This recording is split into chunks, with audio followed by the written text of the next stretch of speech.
తమ్ముళ్ళు, తమ్ముళ్ళు, కార్మిక సంఘం, పాప, కర్షక సంఘం, ఆర్టిస్టుల సంఘం, మరో సంఘం, జర్నలిస్ట్ సంఘం. ఈ సంఘం ముందు ఒకే మాట ముందు మన శ్రీనివాసరెడ్డి గారు విజ్ఞప్తి చేస్తున్నా, తర్వాత నేను మాట్లాడతా.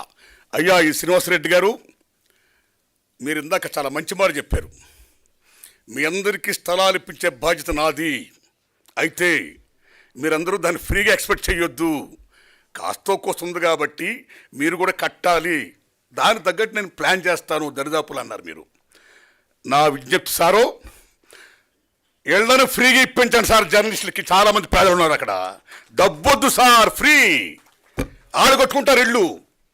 రేవంత్ రెడ్డి గారు మీరు చెప్పండి, తమ్ముళ్ళు మీరు వెళ్ళండి, ఆయన చేస్తాడు, గ్రాంట్ చేస్తాడు. That's all. ఎంతమందికి ఇల్లు శాంక్షన్ చేస్తున్నారు? ఎంతమంది జర్నలిస్టులు ఇవాళ పేదలు ఉన్నారు? Out of 100 90% journalist are poor. కాబట్టి శ్రీనివాసరెడ్డి గారు నేను మరీ విజ్ఞప్తి చేస్తున్నా, ఆ పని చేసి పుణ్యం కట్టుకొని శ్రీనివాసరెడ్డి గారు వందనాలు మీకు. తమ్ముళ్ళరా, శ్రీనివాసరెడ్డి గారు ప్రెస్ అకాడమీ చైర్మన్, నేషనల్ లెవెల్లో ప్రెస్ అకాడమీకి ప్రెసిడెంట్ చేశాడు ఆయన. సేమ్ టైం నేను అడవి డ్యూటీలు సినిమా తీస్తున్నప్పుడు, సెన్సార్ ఇబ్బందుల్లో పడినప్పుడు, ఆర్సీకి వెళ్ళినప్పుడు ఆ మహానుభావుడు మెంబర్గా వచ్చి నా సినిమాని బ్రహ్మాండంగా సెన్సార్ చేసి, నారాయణమూర్తి సత్యం చెప్పాడు, ఆయన న్యాయం చేయండి అని సెన్సార్ చేసిన మహనీయుడు ఆ శ్రీనివాసరెడ్డి గారు. వారికి దిల్ రాజు గారు, ఇందాక మా రాంబాబు, మా ఆర్థిక మంత్రి, తమ్ముడు మీ పేరు ఏం పేరు? పార్లమెంట్లో నిర్మలా సీతారామన్ ఆర్థిక బడ్జెట్ పెట్టినట్టు ఈ జర్నలిస్ట్ సంఘం అసోసియేషన్ మీటింగ్లో మా సార్ ఆర్థిక మంత్రిగా గొప్పగా బడ్జెట్ పెట్టేసామన్నా. ఎవరిని తెచ్చారు, ఎంత ఇచ్చారు, ఎంతకు వచ్చింది, ఏం చేశారు, ఇంకా ఎవరు ఇచ్చారు, శభాష్ సత్యం ఓ శ్వేతపత్రం ప్రకటించారు. అందులో ముఖ్యంగా నిజంగా మనం గర్వించదగ్గ విషయం ఏంటంటే, ప్రప్రదంగా వాళ్ళు పెట్టినప్పుడు మాకెంత అవుద్దంటే, మెంబర్కి అవుద్దా లేకపోతే మొత్తంకి అవుద్దంటే, మొత్తానికి అవుద్దంటే 17 లక్షలు ఇచ్చి, నేను దిల్ రాజుని అని దిల్లున్న రాజు అనిపించుకుంటుంటే, దిల్ రాజు గారికి, తమ్ముడు విరాస్ ఆలీ గారు, ఈయన ఒక కేవలం జర్నలిస్ట్ గారు, రాయడమే కాదు, అనేక ఉద్యమాల్లో, సామాజిక ఉద్యమాలు ఆయన పాల్గొనడమే కాదు, మాలాటోడు అందరూ కూడా తీసుకొచ్చి ఇక్కడ పాల్గొని చేశాడు ఆయన. అలాంటి విరాస్ ఆలీ గారికి, ఈ జర్నలిస్ట్ సంఘం నాయకులు త్రిమూర్తులు రాంబాబు గారికి, రాంబాబు గారు ఒక మంచి మాట చెప్పాడు ఇందాక, ఒక ఫిల్మ్ ఫ్రెటర్నిటీ, మనందరూ బాగా కోరుకోవాలి, అందరం బాగుండాలన్నాడు ఆయన. దానికోసం అందరూ పనిచేయాలన్నాడు సంఘం. ఆ మంచి మాట అన్నది రాంబాబు గారికి. అలాగే మా లక్ష్మీనారాయణ అన్న ఈజ్ ఎ డాషింగ్ మ్యాన్. వాళ్ళిద్దరు కృష్ణార్జునులు. ఆ డాషింగ్ మ్యాన్ కాస్త ఫాస్ట్గా వెళ్తుంటాడు ఆయన. ఫాస్ట్గా వెళ్ళడమే కాదు, చెప్పేస్తుంటాడు, ఇదిగో మీ అందరికీ నేను ఇల్లు ఇప్పిస్తాను, అంతే ఇంతే నేను మారుతాను దర్శాలు అన్నాడు ఆయన. అలాంటి లక్ష్మీనారాయణ గారికి, ఆర్థిక మంత్రి గారికి, ఇక్కడ పెద్దలు ఎందరో మంది మహామహులు ఉన్నారు. ఇక్కడ రెంటాల జయదేవ్ గారు, నారాయణరాజు గారు, వినాయకరావు గారు, తమ్ముళ్ళారా, మీ ఓంప్రకాష్ గారు, మీ అందరికీ, సతీష్ గారు, అందరికీ నమస్కారాలండి. ఇక నేను ఒక విజ్ఞప్తి చేస్తున్నా. పాప, మీకు నేను ఎంతసేపు మాట్లాడచ్చు? ఓకే. ఏది ఏమైనా సరే మీరు నమ్మండి మిత్రులరా, ప్రభుత్వం లేకుండా పత్రికలు ఉంటే చాలునా? ప్రభుత్వం ఉన్నా పత్రిక లేకపోయినా పర్వాలేదంటే గొప్ప మహామేధావి థామస్ జెఫర్సన్ అంటాడు ఆయన. ప్రభుత్వం ఉండొచ్చు, ఉండకపోవచ్చు, కానీ పత్రికలు మాత్రం ఉండాలంటాడు ఆయన. That is the greatness of media, told by Thomas Jefferson.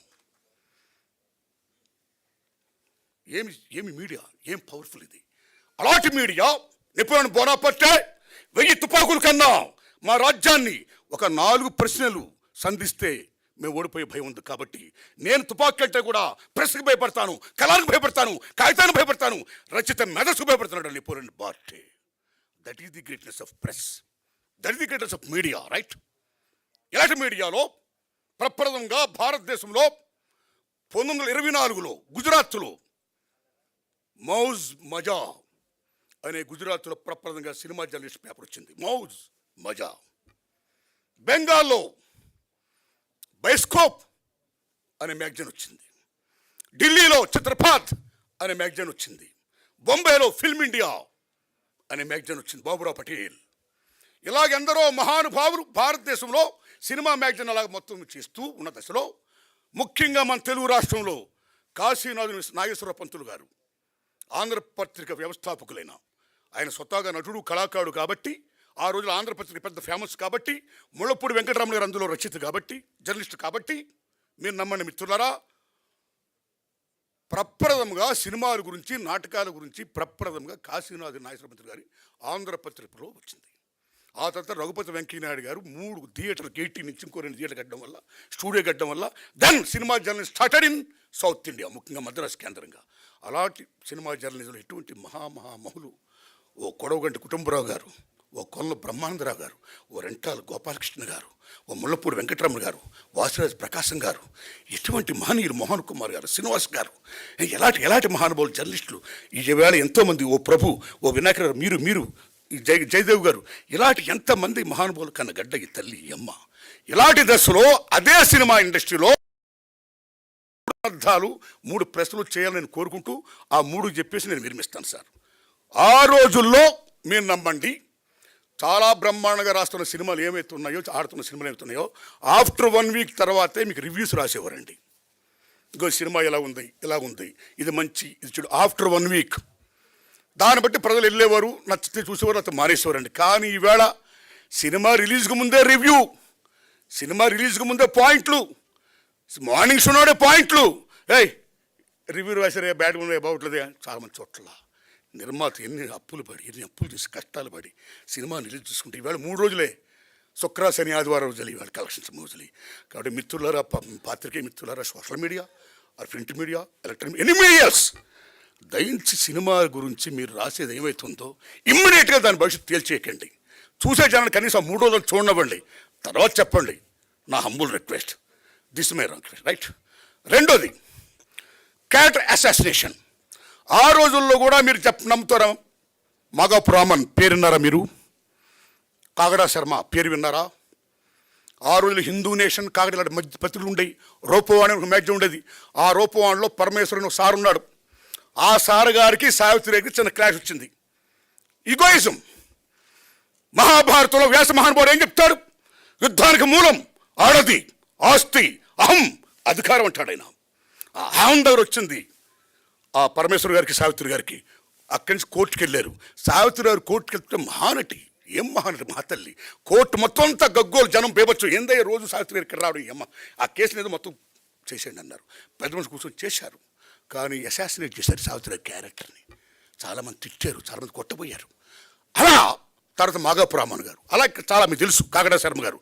ఈ రకంగా చేయడం వల్ల సినిమా ఫీల్డ్లో ఉన్న దర్శకులు కానీ నిర్మాతలు కానీ 24 క్రాఫ్ట్స్లో ఎనీబడి ఎల్స్ ఎవరున్నా సరే వాళ్ళ వ్యక్తిగత జోలికి వెళ్ళిన తర్వాత, క్యారెక్టర్ అసాసినేట్ జరిగిన తర్వాత చాలా డ్యామేజ్ జరిగేది. అలాగా సంచలనాల కోసం సంబంధం లేని మాటలు, పాటలు, హెడ్లైన్స్, ఏదో మీటింగ్లో ఏదో మాడతా దిల్ రాజుని ఖండించడం అనుమతుంటారు. దానికి సంబంధం లేదు. ఆ దిల్ రాజు గారి పేరు ఎత్తలేదు నేను. దిల్ రాజుని లెక్క చేయను అనుమతి, నేను లెక్క చేయ, అది ఎక్కడ ఉంది అసలు? నేను మాట్లాడినా, ఆయన మాట ఎత్తలేదు.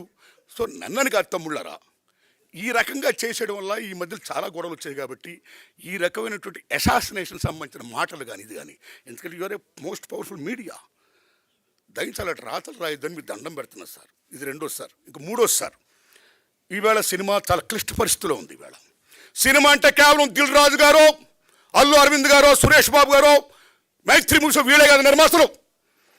సినిమా ఇండస్ట్రీలో 90% సగటు నిర్మాతలు. కానీ ఈవేళ సినిమా కేవలం 10% విజయంలో ఉంది. ఈవేళ రిమైనింగ్ 90% మామూలు క్లిష్ట పరిస్థితులు లేరు. సో మెనీ ఫ్యాక్టర్స్ స్క్రీమ్ అన్నీ మీకు తెలిసిన ఎక్స్ప్లెయిన్ చేయవసరం. ఇలాంటి దశలో మీ మీడియా వారు చాలా టీవీల్లో కానీ పేపర్లో కానీ, ముఖ్యంగా టీవీల్లో మాట్లాడితే భారీ సినిమాలు మీరు ప్రొజెక్ట్ చేస్తున్నారు, మాట్లాడితే భారీ తరాగానని మీరు ప్రొజెక్ట్ చేస్తున్నారు, మాట్లాడితే ఏ సినిమాలు ఉన్నాయని మీరు ప్రొజెక్ట్ చేస్తున్నారు. That's not good. దానివల్ల జనానికి ఈవేళ సోషల్ మీడియా రకరకాల so many factors scheme, so many entertainment scheme. ఇలా ఐపీఎల్, మరి రేపు పొద్దున్న ఎలక్షన్స్, ఒక యూట్యూబ్ నొక్కితే ఇలా బీభత్సంగా ప్రపంచం 9 కనపడుతుంది. ఇలా సినిమా అనేది నమో వెంకటేశ, నమో తిరుమలేశ, నమస్తే. అది అమ్మ ఎందుకు చూడాలి వెళ్ళిపోతారు? థియేటర్కి వెళ్ళిపోతే దండం పెట్టుకుని. థియేటర్లు అంటే దేవాలయాలు. సినిమా తీసేవాడు చూసేవాడికి మధ్యన ఉన్నది ఏది చూపించే దేవాలయం సినిమా. అలాంటి సినిమా ఫీల్డ్లో ఈవేళ, అలాంటి స్వర్ణయుగ ఫీల్డ్లో, అలాంటి దేవాలయం ఈవేళ ఎన్ని మూతపడిపోతున్నాయి. బికాస్ ఆడియన్స్ లేకపోవడం వల్ల, పోటీ పెరిగిపోవడం వల్ల, సో మెనీ ఫెట్స్ రావడం వల్ల భారతదేశంలో వినోదం సగటు మనిషికి కేవలం సినిమా సినిమా సినిమా. కానీ వాడు కేవలం సినిమాగా చాలా ఉన్నాయి. అలాంటి సినిమాని కాపాడుకోవాలంటే కేవలం ఆ 4 5 వాళ్ళే కాదు సినిమాలో, వాళ్ళ గురించే కాదు మీడియాలో, వాళ్ళ గురించి చెప్పడమే కాదు మీడియాలో, సగటు సినిమా గురించి చెప్పండి. ఇదిగో ఈ సినిమా గురించి చెప్పండి జనానికి. వాళ్ళకు కూడా తెలియనివ్వండి మాకు ఈ సినిమా ఉంది చూడాలని అని మిమ్మల్ని హంబుల్ రిక్వెస్ట్ చేస్తున్నాం. థ్యాంక్స్ ఎలా తమ్ముళ్ళారా. ఇక రాంబాబు గారు, లక్ష్మణ, తమ్ముడు ఆర్థిక మంత్రి, నేను మనస్ఫూర్తి చెప్తున్నా తమ్ముళ్ళరా, రిప్రజెంట్ చేస్తారు. శ్రీనివాసరెడ్డి గారు ఫ్రీగా మాత్రం ఇప్పించి పుణ్యం కట్టుకోండి. నమస్కారం.